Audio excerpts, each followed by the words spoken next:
Guys, hello everyone. Today we've got a super interesting video that will be devoted to the topic of where these so-called larvae, these little octopuses, jellyfish, entities, and so on actually come from. But before we begin, I'd like to say a few things. First of all, I want to say that I'm so happy to see the people who have already taken my courses showing up in my new project, which I've given the temporary name Both S. It's incredibly nice because it means that you liked my previous project and want to participate in something similar again. I also really liked how that whole experience went. It was great work. I hope this won't be our last project together. And by the way, did you know that boss apparently means free, free in Cossack? I had no clue until yesterday when someone told me about it. I was just amazed, like, wow, I didn't even realize, I didn't know about this at all. It's sort of like hitting the bull's eye when you call your project BioSS without knowing it means free in another language. And that concept fully reflects the essence of what this project is about, because primarily I wanted each person in it to become free, first of all, from stereotypes, from their own internal processes, and so on. And it's pretty cool. I also know that some folks had trouble making a payment from abroad. Yesterday I wrote to tech support and they answered me right away. It seems like they fixed everything. I know that closer to the evening, a lot of people who had tried before and it hadn't worked for them finally managed to get it done. So for those of you who tried to join yesterday but couldn't because the site gave you a technical error, please try again now. It should be working. For those who still can't manage, I'll write my email below. You can contact me saying, hey, I tried and it didn't work, and then we'll figure it out and add you manually. Also, besides the many people who were happy and said, finally, this is what we've been asking for. I did notice other comments under my previous video where I announced the new OS project. And to be honest, I was a bit surprised. Surprised because I'm not sure what that was all about. Maybe it was just some bot invasion, or maybe a wave of inattentive people. Or maybe they don't watch my channel at all, they just dropped in out of nowhere and started typing something.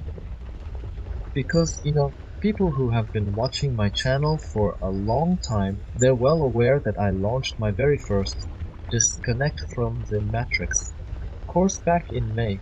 May was the first run of my very first course, so for the past 6 months I've actually been holding courses, and at the same time I've also been posting YouTube videos just like before, or long videos explaining how the world works, talking about the heavenly office, and many other things, plus giving you matrix calculations and so on. Basically, this new project is for people who have been waiting for it. If you weren't waiting for it, if you don't need it, please just keep watching the channel. Everything will be the same, there won't be any changes, there won't be any forceful pushing or selling you something. Because if I were trying to push something, maybe I would have been talking about it non-stop for half a year, like, oh, I'm planning this big thing. And then, once it launched, I would have done some marketing trick like, we're having a huge sale only today. Tomorrow you'll miss out. Or something like that. Those kinds of standard marketing moves. I'm not really into all that, but many people know that YouTube monetization isn't working for Russian language vloggers. Not even that, even if someone managed to earn some tiny amount, you can't actually withdraw it. So the only way for a blogger to keep their channel going, to keep telling people whatever they want to tell them, including free content here on YouTube, is to find another path for earning a living. If you think that this work is just 1 hour a day or 1 hour a week, and that's it, oh my goodness. Let me tell you, ever since I started doing YouTube, managing social media, talking to people, so many write to me, and even though I said I wouldn't answer direct messages, I still end up answering some. Sometimes I work with people personally, though not exactly formal consultations.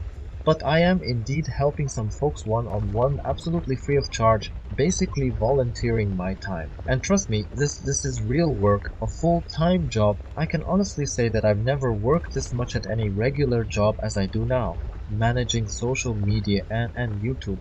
Some will say, oh yeah, but other vloggers do 10 times more than you do. Fine, maybe so. But perhaps they have administrators, or maybe their kids are older, or they don't have kids at all, so they can spend entire days on their content. As for me, honestly, I can't even remember the last time I watched a TV show or read some novel. The last time I was reading a book was literally in my dream. I was dreaming about reading a piece of fiction. Believe it or not, that's how little time I have for myself. My life right now is just the channel and the content. I'm constantly on my phone, on my laptop, from morning to night, making content for you. And then people say I've stopped giving out tools, or that everything is paywalled now. Guys, heck hello. I'm still giving out real, practical tools in my Instagram and Telegram. I share short posts. Those aren't just empty confirmations telling you to improve your life. These are actual, working methods. If you haven't realized that, let me be clear, those short posts I give out are not some sort of smile and the world will smile back at you fluff. They are real, practical techniques that you can use in your life. So go to my Russia blocked Instagram or to my Telegram channel, subscribe, read those posts, and implement them in your life. They actually work. That's all free, by the way. It's all information about the same directions, whether it's finances, intentions, energy, or whatever else. No one's stopping you. That's my whole point. But evidently, some people assume these short articles were just affirmations like smile and the world smiles back. But they are real functional methods, guys. Anyway, I've already said enough on this. For those who worried the channel would shift toward big sales or whatever, I just wanted to do it properly, to nicely present a new project. Say more than just 3 lines between my usual videos. I wanted to release a proper introduction video with images, and it turns out a lot of people had no idea that I've been doing courses all along. You see, I'm apparently not a great marketer. Well, now everyone knows about it, so let's move on. Let's get to the matter of these larvae and so on. I know we talk a lot about the consciousness parasites, or say jellyfish, o- octopuses, weird AI-based entities, and so on. But when we discuss them, we often skip over the part about how they even appear in the first place. And a lot of people, when they talk about disconnecting from larval parasites and so forth, don't actually understand what these things are or where they come from. They might assume they just come up from some lower worlds and they start giving these creatures certain qualities they don't really have, like a soul. People say, well, they're living, these larval beings.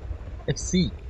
So let's clarify what these larvae and parasites really are, where they come from, and what they represent.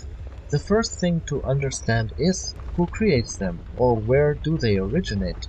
Many people think these parasites of consciousness are created directly by the creator, like sparks of the creator that break away and have a soul. But that's not how it works.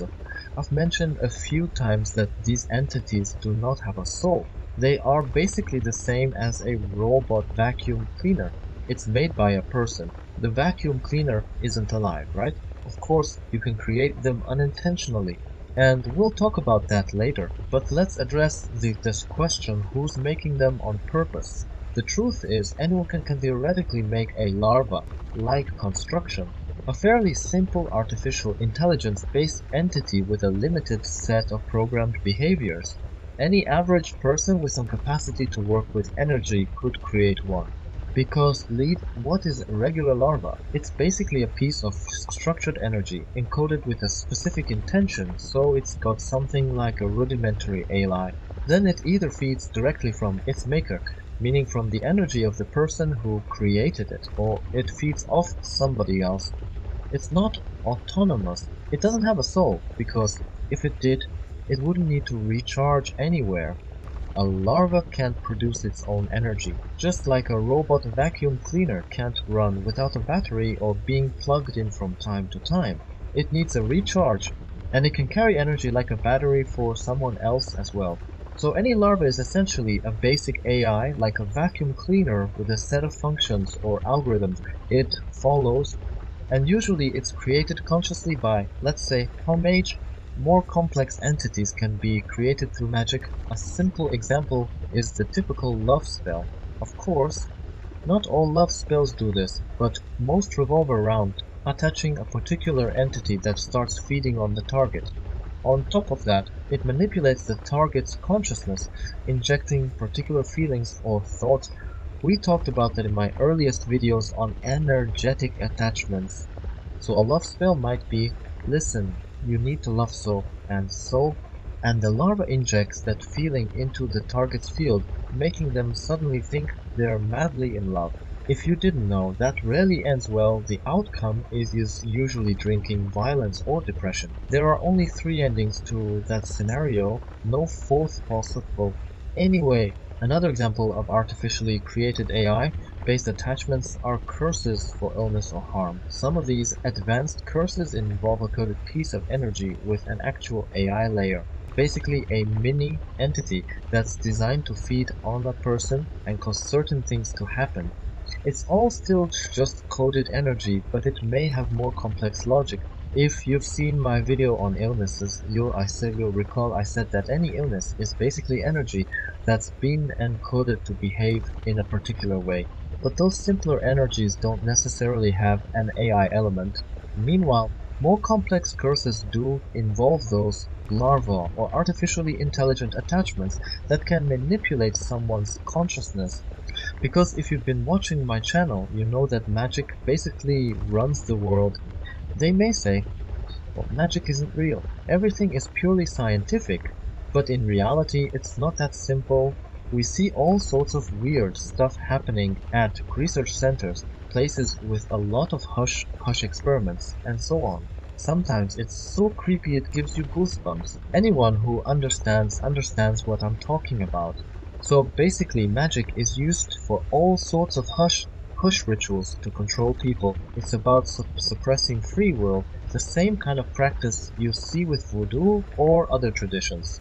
The main goal is to manipulate human consciousness so people swallow the story that's being fed to them.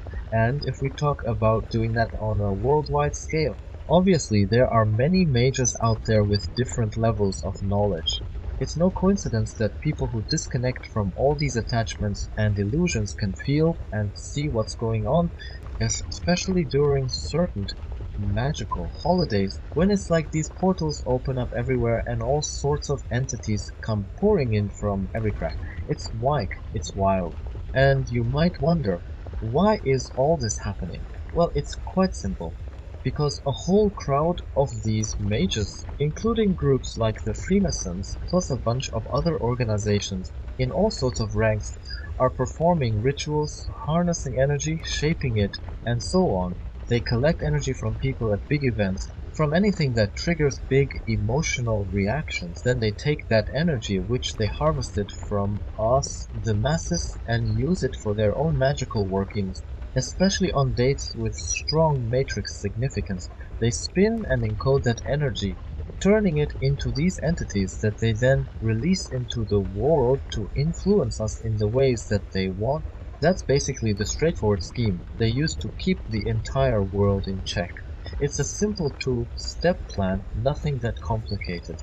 Then, for example, you turn on the TV and hear them say, "This new idea is awesome." And suddenly you think, yeah, that's awesome. Let's do it.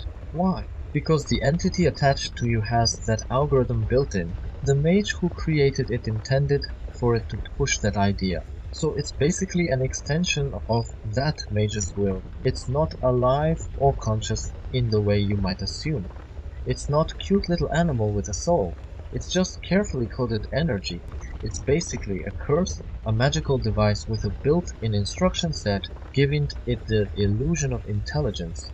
It might look alive, like a weird snake or frog or spider or something, but it has no soul. It's not truly living. You might say a West, but they used a piece of soul energy to make it. True, they inserted a spark of energy like a battery so it functioned and seemed animated. It's like making a toy that has a battery so it can sing and dance. If no one keeps recharging it, though, it eventually dies off. And that's a good hint. If you don't feed, it'll run out of juice and fall away from you relatively fast. So that's basically how it works, and all these jellyfish or octopuses or other shapes are tied in with the Matrix. They're basically magical constructs created by globalist mages who are at the top of the power structures. That's their method, guys. It's all magic, that's it. Abracadabra, or fairy godmothers, waving their wands for each blood moon, and these entities appear. You can close portals all you want, but if certain big magical operations are happening, this stuff will still pour through because that's how magic works through. Magic is the pure use of energy and intention. And that's how they create these larvae. If we're talking about truly unsouled creatures with an actual soul spark, that's another matter. That's possession, which is no longer just a connection but a deeper problem. But as for people who feel sorry for these creatures, thinking, oh, poor little larva, no, they're not sweet pets to chase after some mean old man. The ones created by mages who want to exploit the world obviously aren't meant to be cuddly companions that clean up your messes. Come on. These mages just want total power, they want the world under their control, and how do they achieve it? Magic voodoo-style mind control to create an army of puppets. End of story. That's basically how all of this works. It's unbelievably simple, a short chain of steps.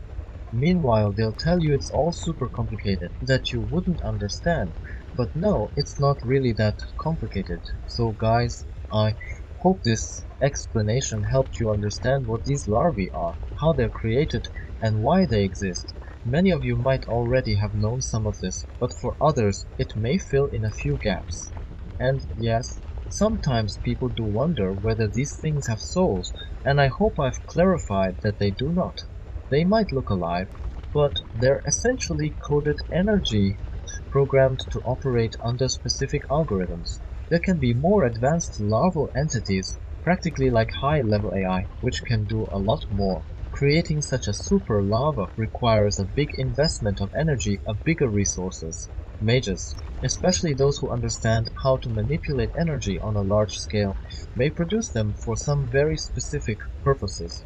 And again, where does that energy come from? They often draw it from collective gatherings, from social events and big spectacles where many people pour out strong emotional energy, unaware that it's being harvested. Meanwhile, there are smaller, simpler versions, those jellyfish or octopus, like creatures that cling to people's consciousness and carry out simpler tasks. Those are more primitive. They just keep running on a loop. It might be a single obsessive thought or a fixed emotion, like a repeated injection of fear whenever you hear a certain trigger word, or a sudden craving that pops up in your mind out of nowhere. These simpler, less intelligent parasites follow a direct, unchanging script. Yet they can still wear you down because they feed on your energy if you don't realize what's happening. On top of that, we've got the phenomenon of diseases that can be reinforced by magic. It's basically a mix of physical and magical influences. Some viruses or bacteria, for instance, might be unleashed in the physical sense, but they can also carry energetic charge, a kind of embedded intention that magnifies their negative effects. This is how the people running the system operate. They know that pure raw material methods alone won't always produce the results they want. So they also add magic, intentional programming, because real change happens where you direct and code the energy. Hence these majors. The power players, they set up all kinds of manipulative, large-scale influences. They know perfectly well that wherever your attention goes, your energy flows. So they engineer big news stories, world events, or social flashpoints, harvesting people's emotions on a mass scale. and then they reuse that energy for their own ends, shaping it into all sorts of parasitic entities and sending those entities out to inject specific beliefs, attitudes, or emotions into the public mind. That's basically how they keep the whole system running. Of course, people often ask, is it all one big group controlling everything? And the truth is, there are many different groups operating at different levels, all using magic in some form.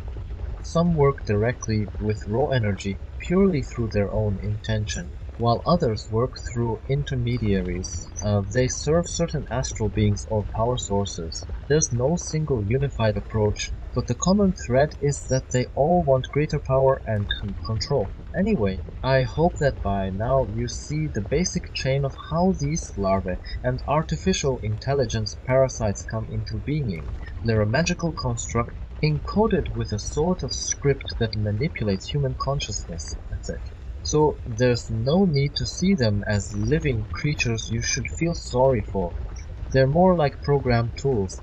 And yes, there do exist real entities with genuine souls, which can sometimes intrude on a person's field. But that's already another topic. That relates more to possession than to everyday attachments. A possession is on a whole other level. It's not just some artificially created gadget. But as for these run-of-the-mill larva jellyfish, octopuses, or however you envision them, they're basically the product of coding energy for manipulative purposes. So that's the quick summary. I know a lot of you already suspect there's major magic at play in global politics, in world events, and so on. Indeed, many of these high-level individuals and groups perform exactly these kinds of manipulative rituals. They want to shape humanity's consciousness and make people docile or compliant with whatever they're planning. Of course, they'll never come out and say, Wes, we're doing voodoo on you. Instead, they'll keep telling you that magic isn't real, that you're imagining everything. Meanwhile, they conduct their practices behind closed doors. Does this mean it's hopeless? No, well, quite the opposite. Once you grasp how these things operate, you're more likely to break free from them. To protect yourself from feeding these larvae with your energy, you can learn to recognize when a certain emotion or obsessive thought pattern isn't truly yours, but a signal injected from outside. If you can see it for what it is, it loses its power. Remember, these parasites need you to cooperate by handing over energy, whether through fear, anger, or repetitive thoughts. If you starve them of that energy, they eventually collapse, like any device that's unplugged from its power source. So guys, hopefully you see now how everything is interconnected. Next time we'll talk about how these larvae, the mages who create them, and the matrix itself are intertwined. We'll also talk about the ways these entities can get hooked and new instructions as the situation shifts. That's a whole other conversation. For now, that's all I have. I wish you all the best. Thank you for listening, and I hope it has given you some insight. We'll delve into the rest of it in another video. Take care, everyone. Love you all from me. That's all for today. Thanks for watching. Please like, subscribe, and share my channel. Become a member of my Telegram channel and discuss with like-minded people as a supporting club member.